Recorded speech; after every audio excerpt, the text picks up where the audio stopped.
Well, my first introduction to throwing pots was when I was at school, around the age of sort of 9 or 10.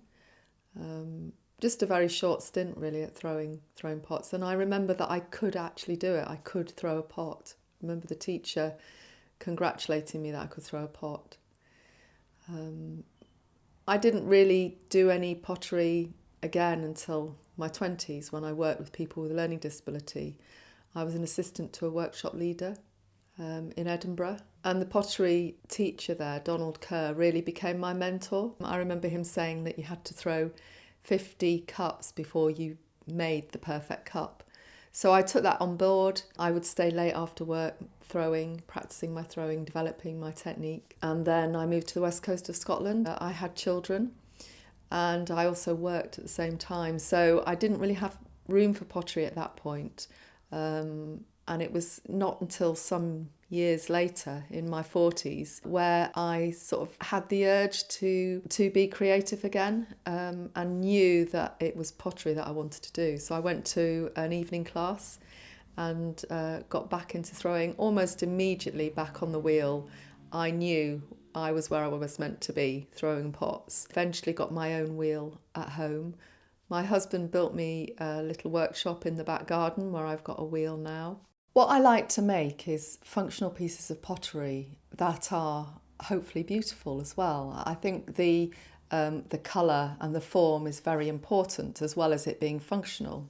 I do make sets, but I feel the pieces, a little bit of variation between pieces is good, so that each piece has their own identity. I love making teapots. I always come back to making a teapot. There's a lot less work in making a cup. You make the vessel and you make a handle to go with it, and you might turn the cup when it's leather hard. So when the cup's dried, perhaps over 12 hours, you then turn it upside down on the wheel and shave off bits. You turn it, so make a foot ring perhaps, and then put the handle on it. I have no plans at the moment to stop potting it. In fact, it's the contrary. I think when I retire, I hope to do more pottery.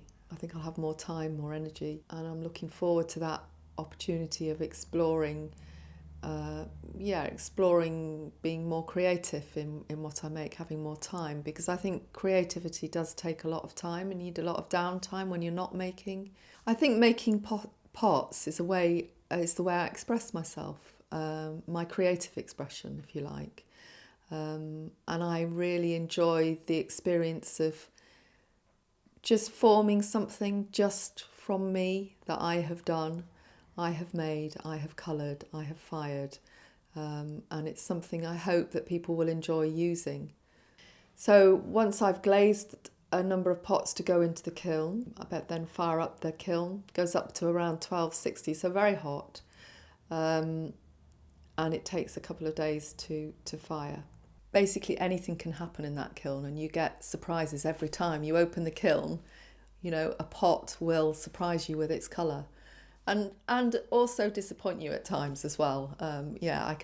I can say that I've had just about my lowest points when pots haven't worked, but my highest points when pots have worked. Yeah.